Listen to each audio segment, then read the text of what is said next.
Hello students, जैसे कि आप जानते हैं आहार के दो प्रकार के पोषक तत्व होते हैं।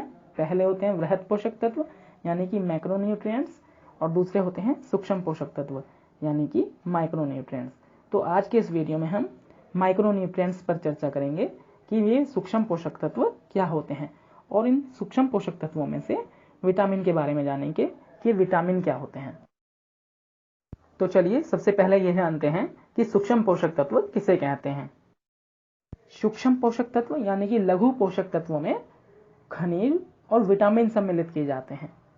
इन सूक्ष्म पोषक तत्वों की आवश्यकता बहुत कम मात्रा में पड़ती है, इसीलिए इनको सूक्ष्म पोषक तत्व कहते हैं।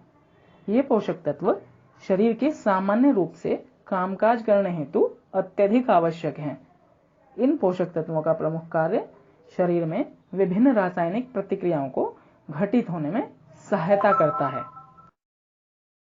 आइए सूक्ष्म पोषक तत्व को इंग्लिश में भी देख लेते हैं, यानी कि माइक्रोन्यूट्रिएंट्स को।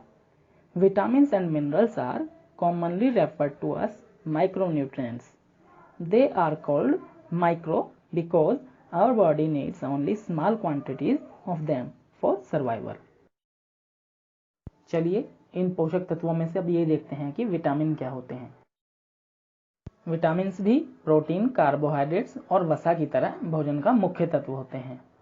इनकी शरीर को स्वस्थ रखने में बहुत कम मात्रा में आवश्यकता पड़ती है, लेकिन ये स्वस्थ जीवन के लिए आवश्यक होते हैं।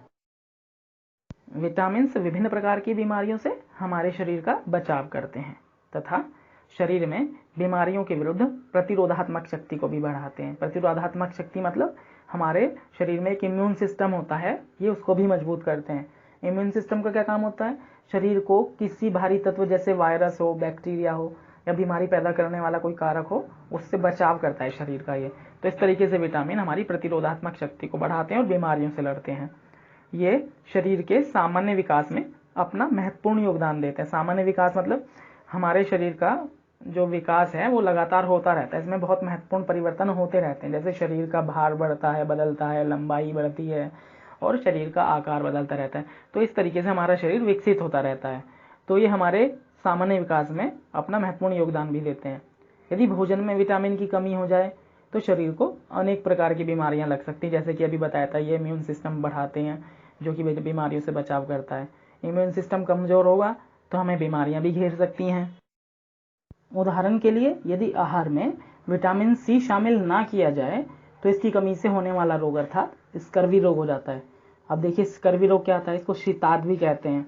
इसमें मसूड़ों से खून निकलने लगता है, कमजोरी महसूस होती है, थकान महसूस होती है, चकत्ते हो जाते हैं, खासकर जांघ में और पैरों में। ये स्कर्वी के लक्षण है। अगर रोग बढ़ जाए तब मसूड़े सूज जाते हैं, उसके बाद दांत भी गिरने लगते हैं, चेहरा पीला पड़ जाता है। तो इस तरीके से अगर हम विटामिन सी ना लें तो उसकी कमी से स्कर्वी रोग हो सकता है। यद्यपि शरीर में इन विटामिन की कम मात्रा में ही आवश्यकता होती है, लेकिन फिर भी व्यक्ति के स्वस्थ जीवन में विटामिन का बहुत योगदान होता है। वास्तव में सभी विटामिन जैव रसायन होते हैं और इनको दो समूह में विभक्त किया जा सकता है। पहला समूह होगा वसा में घुलनशील यानी कि फैट में घुलने वाले, और दूसरा समूह है पानी में घुलनशील विटामिन यानी कि वाटर सोल्यूबल। चलिए अब ये देख लेते हैं कि वसा में घुलनशील विटामिन क्या होते हैं। वसा में घुलनशील विटामिन वे विटामिन होते हैं जो वसा में घुल जाते हैं। ये विटामिन कार्बन, हाइड्रोजन और ऑक्सीजन के तत्वों से बने होते हैं। Vitamin A, vitamin D, vitamin E और विटामिन के इसी प्रकार के विटामिन के उदाहरण हैं जो वसा में घुल जाते हैं। अब देखिए पानी में घुलने वाले विटामिन क्या होते हैं? Water soluble vitamin. ये विटामिन पानी में घुलनशील होते हैं। ये विटामिन नाइट्रोजन और सल्फर के तत्वों से बने होते हैं। विटामिन डी और विटामिन सी इसी प्रकार के विटामिन हैं जो कि पानी में घुल जाते हैं। पहले सभी विटामिन के रासायनिक नामों की जानकारी नहीं थी, लेकिन अब उनके रासायनिक नाम उपलब्ध हैं, लेकिन फिर भी उनके अस्थायी नाम ही प्रयोग में लाए जाते हैं, जैसे विटामिन ए, विटामिन बी आदि। चलिए एक नज़र इनके रासायनिक नाम पर भी डाल लेते हैं। जैसे विटामिन ए को रेटिनॉल कहते हैं, विटामिन B1 का नाम थायमिन है और B2 का रासायनिक नाम राइबोफ्लेविन है। इसी तरीके से B3 का नाम निकोटिनेमाइड है और विटामिन B5 का पेंटोथेनिक है। विटामिन B6 को पायरिडॉक्सिन, विटामिन B7 को बायोटिन, विटामिन B9 और 11 को फॉलिक अम्ल, विटामिन सी को एस्कॉर्बिक एसिड, विटामिन डी को कैल्सीफेरोल, विटामिन ई को टोकोफेरोल और विटामिन के को फ्लोकिविनोन कहते हैं।